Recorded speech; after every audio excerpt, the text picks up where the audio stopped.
সাফাই কর্মীদের হাতে নিরাপত্তার সামগ্রী তুলে দিল বিজেপির মহিলা মোর্চা।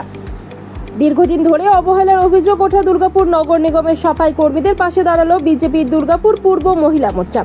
শনিবার সকালে দুর্গাপুরের অমরাবতী এলাকায় 23, 24 ও 25 নম্বর ওয়ার্ডের প্রায় 50 জন সাফাই কর্মীর হাতে ডাস্টার, হ্যান্ড গ্লাভস ও ছাতা তুলে দেওয়া হয়।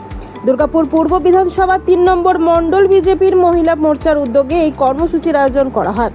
বিজেপির মহিলা মোর্চার নেত্রী বনানী চট্টোপাধ্যায় অভিযোগ, তৃণমূল আমলে দুর্গাপুর নগর নিগমের সাফাই কর্মীরা দীর্ঘদিন ধরে অবহেলিত ছিলেন। তাদের কাজের ক্ষেত্রে প্রয়োজনীয় নিরাপত্তা সামগ্রীও দেওয়া হতো না বলে অভিযোগ করেন তিনি। সেই কারণে সাফাই কর্মীদের প্রয়োজনীয় সামগ্রী তুলে দেওয়ার এই উদ্যোগ নেওয়া হয়েছে বলে জানান তিনি। এদিনের কর্মসূচিতে উপস্থিত ছিলেন বিজেপির মহিলা মোর্চার নেত্রী ও কর্মীরা। তাদের উদ্যোগে প্রয়োজনীয় সামগ্রী পেয়ে খুশি সাফাই কর্মীরা। তাদের বক্তব্য, দীর্ঘদিন ধরে কাজ করলেও কাজের সময় প্রয়োজনীয় নিরাপত্তা সামগ্রীর অভাব ছিল।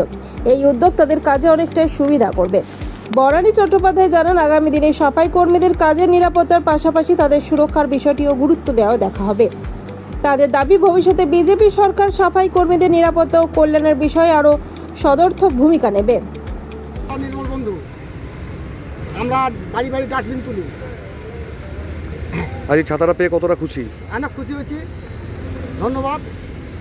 আমাদের আগে যে সরকার ছিল আমাদেরকে কিছুই দেয় না, না জুতো, না গামবুট, না রেনকোট, আমরা কিছুই পাই না। আমাদের মাইনে বাড়ার বলেছিল, তাও বাড়ায় নেই। আমি আজকে কাজ করছি 68 থেকে আমি কাজ করছি, তখন ছিল এসআই ভাত বাবু 3 নম্বর বড় অফিস। আজকে আমার 19 বছর কাজ হয়ে গেল।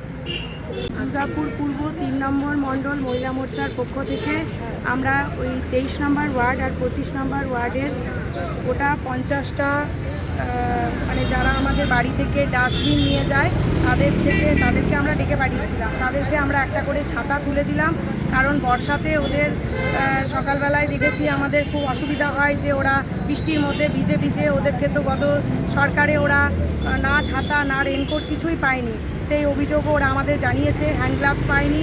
যাই হোক, আমরা আগামী দিনে চেষ্টা করব যে ওদেরকে আমরা রেনকোট, হ্যান্ড গ্লাভস, এগুলো জুতো, এগুলো আমরা তুলে দেওয়ার জন্য, কারণ ওদের জন্য আগের সরকার কোনো দিন কিছু ভাবেনি। আমরা যখন বৃষ্টির মধ্যে, শীতের মধ্যে আমরা ঘরে ঘুমিয়ে থাকি, ওরা কিন্তু সকাল হলেই ঠিক নিজের ডাস্টবিন নিয়ে বেরিয়ে পড়ে, আমাদের পরিবেশকে পরিষ্কার পরিচ্ছন্ন রাখছে, যার জন্য আমরা ওদের কথা একটু ভেবেছি।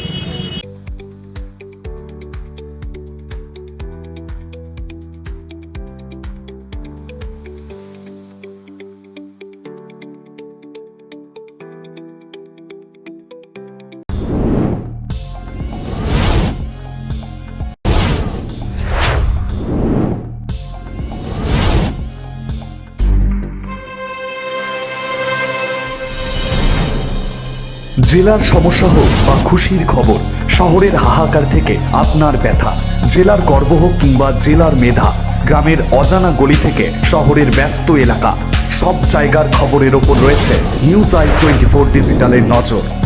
News I 24 digital.